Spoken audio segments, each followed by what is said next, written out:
Seja bem-vindo ao podcast MG Familiar.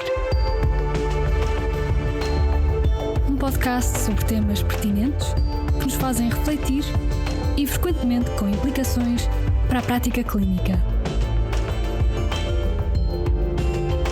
E damos as boas-vindas ao nosso anfitrião, professor Carlos Martins.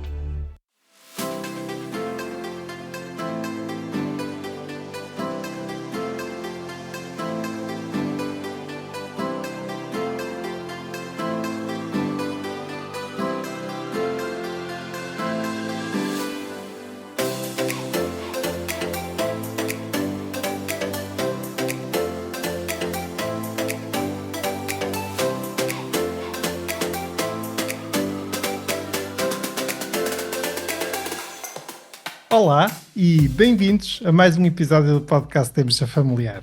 Hoje vamos falar sobre algo que está cada vez mais presente nas nossas consultas. Os medicamentos para a perda de peso, nomeadamente os análogos GLP-1, como o semaglutide, o liraglutide ou o tirzepatide. Mas será que os pacientes a quem prescrevemos estes fármacos estiveram representados nos ensaios clínicos que os validaram? Uma investigação recente levanta questões relevantes sobre a generalização da evidência científica. E isto é um aspecto importante. É relativamente frequente os ensaios clínicos serem realizados com pessoas que têm determinadas características e depois, na prática clínica, generaliza-se as conclusões para pessoas com características diferentes. Um exemplo clássico é a escassa inclusão de pessoas idosas nos ensaios clínicos e a extrapolação que se faz depois para esses mesmos pacientes. Vamos então ao estudo que quero partilhar convosco. Trata-se de um estudo que foi publicado no JAMA Internal Medicine em janeiro de 2025 por Lily Bessette e Timothy Anderson, dois investigadores da Universidade de Pittsburgh, nos Estados Unidos. Pittsburgh, aquela cidade que dá o nome a uma série agora tão famosa e que tem sido interessante de ver, sobretudo para quem é médico.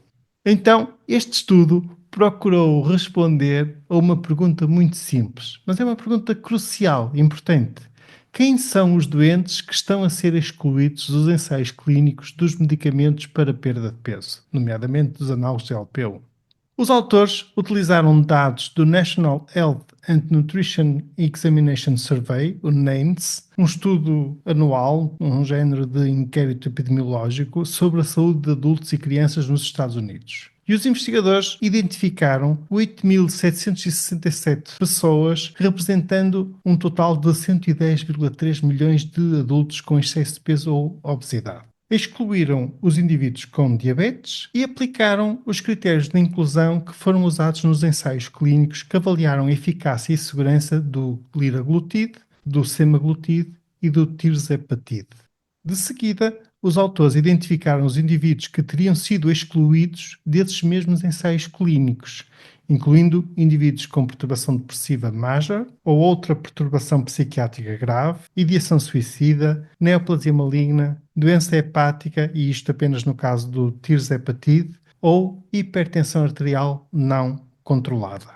Os resultados dão que pensar e são algo surpreendentes. Então, 89% dos adultos norte-americanos sem diabetes e com excesso de peso ou obesidade cumpriam os critérios da FDA para receberem tratamento com pelo menos um dos análogos GLP-1.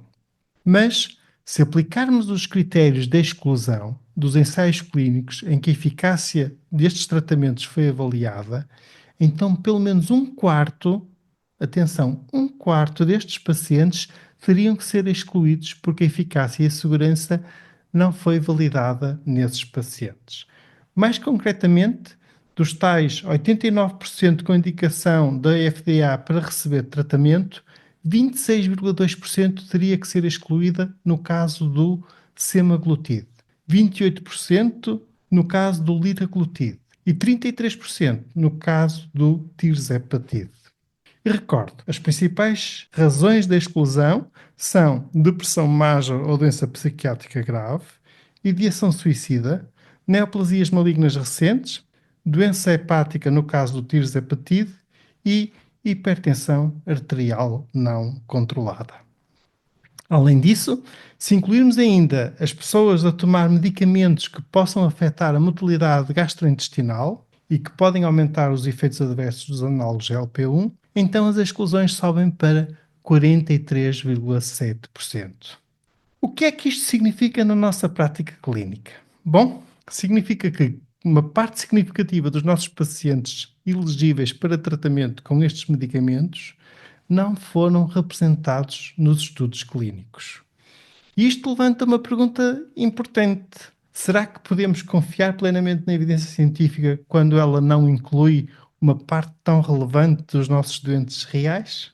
Os autores do estudo sugerem que devemos ter cautela na prescrição, sobretudo então nos nossos pacientes em que exista diagnósticos psiquiátricos significativos, cancro recente, patologia hepática e hipertensão arterial mal controlada. E talvez o mais importante é que devemos explicar estas limitações aos nossos pacientes, informar que, embora o medicamento esteja aprovado, não sabemos ao certo se é seguro ou eficaz no caso específico destes pacientes, porque as pessoas com este perfil foram excluídas dos ensaios clínicos. Este estudo, no fundo, também é mais um lembrete de que a medicina baseada na evidência deve ser sempre complementada pela medicina centrada na pessoa. Os ensaios clínicos dizem-nos o que pode funcionar nas condições ideais, mas nós, médicos de família, lidamos com a realidade complexa, heterogénea e cheia de comorbilidades. Fica então a sugestão, quando estivermos a considerar um destes fármacos para perda de peso, perguntemos-nos: este doente terá sido incluído no ensaio clínico? Se a resposta for não, então talvez seja melhor ponderar, discutir e personalizar a decisão. Caros colegas, muito obrigado por ouvirem mais um episódio do nosso podcast e se tiverem achado útil, partilhem com os nossos colegas, com os vossos amigos e, como sempre, fiquem bem, continuem bem. Até ao próximo episódio.